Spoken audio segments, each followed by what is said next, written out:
Hello, I'm Pippa Lovell. You probably recognise the voice from being the owner of Versa, the foragey restaurant woman in Port Erin. We have come to not Versa. We've come to another new project of yours. Where are we and what's happening?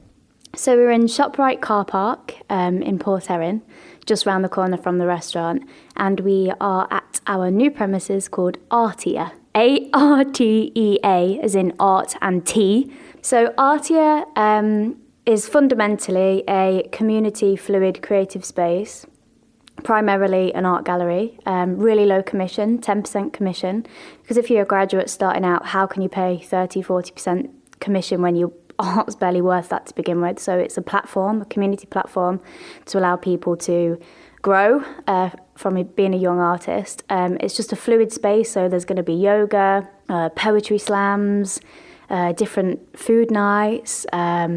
Basically, it just will be what the community wants it to be. I should have called it community. I missed a trick.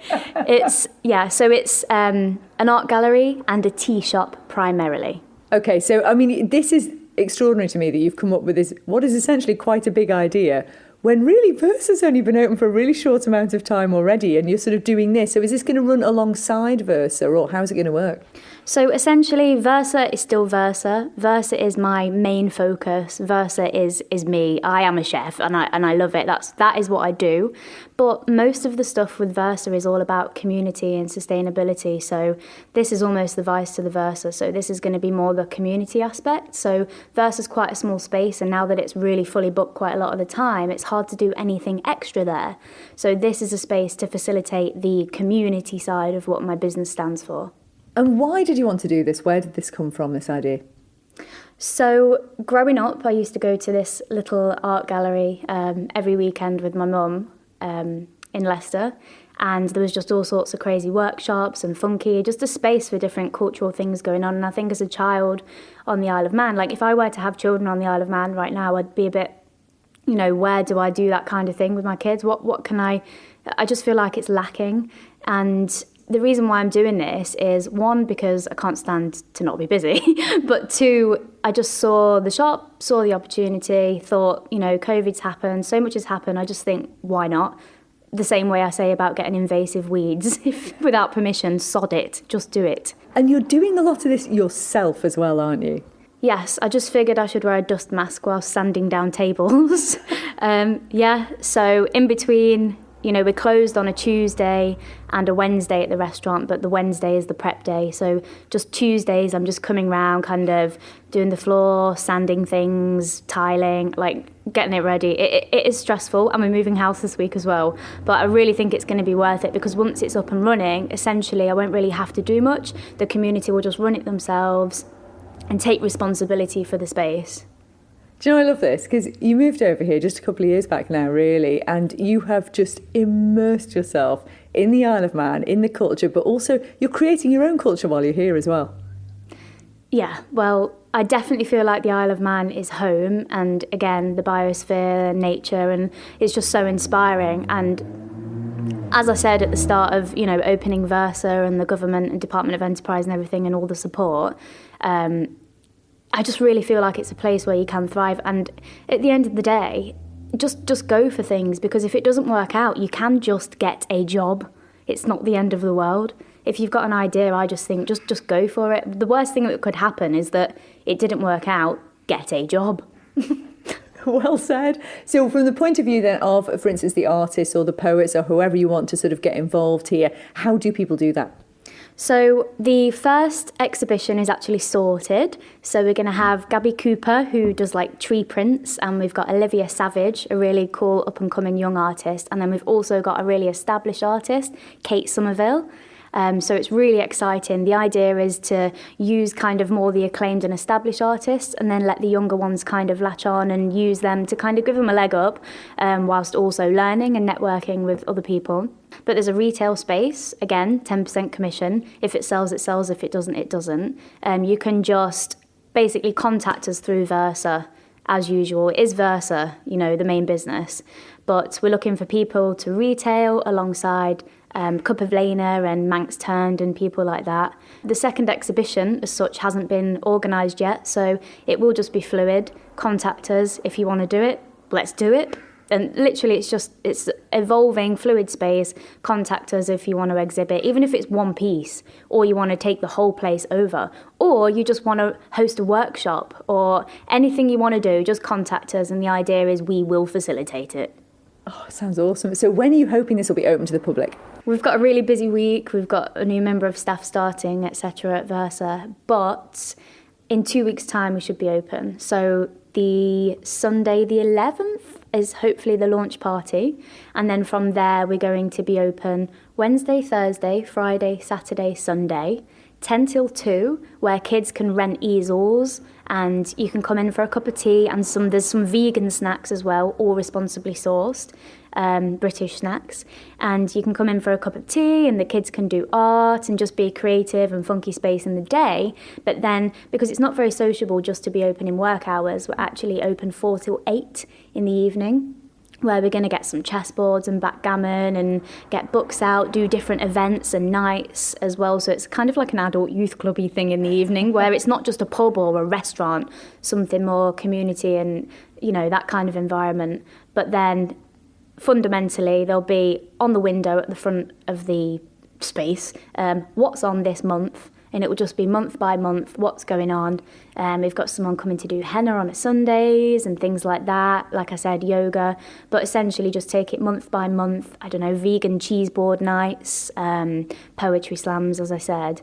But the offering here as well, with it being a tea shop, everything is organic and fair trade. So we've got organic fair trade, a library of different loose leaves teas. You just hire your tea strainer and fill it with whatever you like. Coffees, English hot chocolates, and everything in-house is vegan, all the way down to the organic oat milk. So my argument is you either eat like you do at Versa and be super sustainable and responsible and very aware of where your food comes from and really care for that. If you can't do that, be a vegan. I love that. And so I have to ask you then as well, how has Versa gone since you opened fully? Absolutely incredible. Well, as incredible as the last year as a new business can be. We've stayed open through the whole time, doing takeaways and really kind of supporting the community, doing things for people at home and stuff like that. And in return, looking after the community, they have really looked after us. Dinners are mostly full and brunch is getting funkier by the day, and dogs and bottles of fizz and if you kind of support the community and you've stayed open through lockdown, and when making money is not your primary focus anymore, it really shows, and then it's just naturally become a byproduct of caring about the community, the success of the business at the end of the day. I really do believe there's no place for only businesses that are out to make profit these days. It's got to be something more, some kind of bigger goal, and then that will really reflect in the support for your business. It's gone really, really well. We've opened on a Monday now as well, lunch and dinner, and there's nowhere to go on a Monday. So if you do work in hospitality and you love food and drink and you've got nowhere to go, you can come to us and get a discount on a Monday. So yeah, it's going really cool, really well. And it seems like as well, more and more people since you've been here are getting massively interested in foraging. Yes, which is quite a concern in many ways, but we don't ask the whole island to go out foraging something for us or that kind of thing. And we do not promote mass foraging, and we do not promote unsustainable foraging. We still run our foraging tours, and which are quite fully booked, to be honest. But the main focus of those is educating people on how to forage sustainably, and not just forage for selfish needs, but understand why foraging can kind of play a part in making biodiverse entities like forests and beaches an equal food source as to, just monocultures and farming, normal kind of ways of sourcing your food. We're trying to open people's minds to how that can be a good food source as well. And then through that educating, yes, you can make some elderflower cordial, we can teach you how to ferment stuff, but through that education, hopefully that will have a knock-on effect and inspire more people to want to look after their environment because they appreciate what it can do for you on a personal basis. And if someone is interested in finding out more about that, how can they get involved with that? Feel free to email us. We're only running private tours now, so just one-on-one or small groups. The big tours, I don't think with COVID and stuff, and especially now the borders are opening, I don't want to do big, massive things. It's just not worth the inconsistency. But yeah, just pop us an email to versa@gmail.com, or through the website, or just phone me. My number's on the Visit Isle of Man website, and if I can answer, I really will try to. But yeah, you can book in for a foraging tour, but we're going to be hosting a series of, more the pop-up and event style stuff. Now we're up and running and established, we'll get back to doing more events and maybe some stuff around the island, and hoping to do a brunch tasting menu and just, some more pop-ups where those can have the focus of, teaching and education. It's very good in the restaurant, and we do explain each dish, and not just what's on the plate, but why we've chosen those ingredients as well, just one step further. But there's only so much we can do in the restaurant, so the events, and through events at Artea as well, we can really start to teach and educate. There's possibly a pamphlet/small Versa book thing in the making, possibly, which could be quite cool, but that's definitely on the back foot. But yeah, and people just can message the Versa Instagram or Facebook if you've got any questions on foraging and identification and stuff. We're always happy to help. And I have to ask you as well, how is it going with the whole San Pellegrino competition? Oh, I've completely forgotten about that, to be honest. They've rescheduled it so many times that it just is what it is. But I've been doing lots of, lots of different seminars and workshops, and I've been involved in some studies like food systems in the Baltic region and lots of different things off the back end of that. And obviously Forbes 30 under 30 for Europe came off the back of that competition. Lots of stuff. And I'm expecting people to be coming over to the Isle of Man to Versa, but it's not just about Versa. It's always been about the Isle of Man as a whole for me. So yes, they come to us, and yes, it's a catalyst, but I'll be sending them off to, all the good restaurants and suppliers and Biosphere, and it's just a catalyst. But essentially it's rearranged for October, the competition in Milan, and it's also the 100th birthday of San Pellegrino, so I'm hoping to have a big party there. That'll be ace. Oh. I'm still really proud, and hope there's more stuff to come off the back of it that will benefit not just me, but the community as well. Yeah, it definitely seems to have served you well in that front. Okay, so Artie, then tell us again when it's due to be open and how people can get in touch if they want to exhibit what they've got or look at workshops. Sure, so it's in ShopRite car park, and it was Shaw. It was Shaw, the phone shop. It's got an Instagram page, but the contact details just go through Versa. There'll be a Google page kind of being made, and it will naturally evolve, so you can contact more different ways. But essentially 10 till 2 and 4 till 8, Wednesday, Thursday, Friday, Saturday, Sunday. And if you want to exhibit or sell anything or host a workshop, whatever it is you want to do, let us know. As long as the bills get paid for the place.